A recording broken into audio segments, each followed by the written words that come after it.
நம் கண்ணுக்கு தெரிந்த எதிரிகள் சில பேர் இருந்தால் நம் கண்ணுக்கு தெரியாமல் நமக்கு பின் இருந்து குழிபறிக்கும் எதிரிகள் பல பேர் இருப்பார்கள். அப்படிப்பட்ட எதிரிகளை கூட வசியம் செய்து உங்கள் கட்டுக்குள் வைத்திருக்கக்கூடிய தட்சிணாமூர்த்தியின் மந்திரத்தை இன்றைய பதிவில் பார்க்க போகின்றோம். ஓம் ஓம் இத்யேகாக்ஷரம் பிரம்ம வியாஹரந்தி த்ரயஷிகா தஸ்மை தாராத்மனே மேதா தட்சிணாமூர்த்தயே நமः. நத்வாயம் முனயः சர்வே பரம் யாந்தி துராசதம் நகாரரூபிணே மேதா தட்சிணாமூர்த்தயே நமः. மோகஜால விநிர்முக்தோ பிரம்ம வித்யாதி யத்பதம் மோகாரரூபிணே மேதா தட்சிணாமூர்த்தயே நமः. பவமாஸ்ரித்ய வித்வான் நபவோஹ்யபவத்பரः பகாரரூபிணே மேதா தட்சிணாமூர்த்தயே நமः. ககனாகாரவத்பாந்த மனுபாத்யகிலம் ஜகத் ககாரரூபிணே மேதா தட்சிணாமூர்த்தயே நமः. வடமூலநிவாசோ யோ லோகானாம் பிரபுரவ்யயः வகாரரூபிணே மேதா தட்சிணாமூர்த்தயே நமः. தேஜோபிர்யஸ்ய சூர்யோऽसौ कालक्लृप्तिकरो भवेत् तेकाररूपिणे मेधा दक्षिणामूर्तये नमः.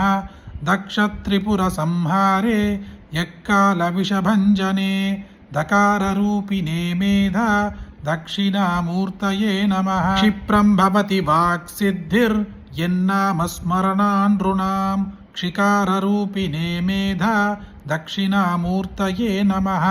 नाकारवाच्यो यः सूक्तं सन्दीभयति मे मनः नाकाररूपिणे मेधा दक्षिणामूर्तये नमः. मूर्तयो ह्यष्टधा यस्य जगज्जन्मादिकारणं मूकाररूपिणे मेधा दक्षिणामूर्तये नमः.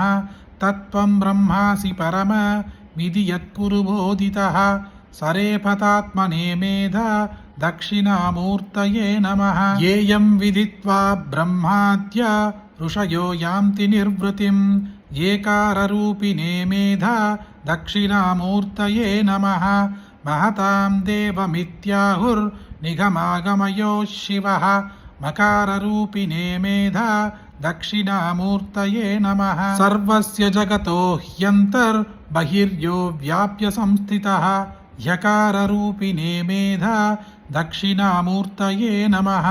त्वमेव जगतः साक्षी सृष्टिस्थित्यन्तकारणं मेकाररूपिणे मेधा दक्षिणामूर्तये नमः. धामेति धातृसृष्टेर्यत् कारणं कार्यमुच्यते धाङ्काररूपिणे मेधा दक्षिणामूर्तये नमः. प्रकृतेर्यत्परं ध्यात्वा दातात्म्यं याति वै मुनिः प्रकाररूपिणे मेधा दक्षिणामूर्तये नमः. ज्ञानिनो यमुपास्यन्ति तत्त्वाधीतं चितात्मकं ज्ञाकाररूपिणे मेधा दक्षिणामूर्तये नमः. प्रज्ञा सज्ञायते यस्य ध्याननामार्चनादिभिः प्रकाररूपिणे मेधा दक्षिणामूर्तये नमः. यस्य स्मरणमात्रेण सरो मुक्तः स बन्धनात् यकाररूपिणे मेधा दक्षिणामूर्तये नमः. चवेर्यन्नेन्द्रियाण्याभुर्विषयेष्विह जाड्यतां चकाररूपिणे मेधा दक्षिणामूर्तये नमः. स्वान्दे विधां जटानां यो दूरे तिष्ठति चिन्मयः स्वाकाररूपिणे मेधा दक्षिणामूर्तये नमः. हारप्रायफणीन्द्राय सर्वविद्याप्रदायिने हाकाररूपिणे मेधा दक्षिणामूर्तये नमः. इति श्री मेधा दक्षिणामूर्ति மந்திரவர்ண பதஸ்துதிः.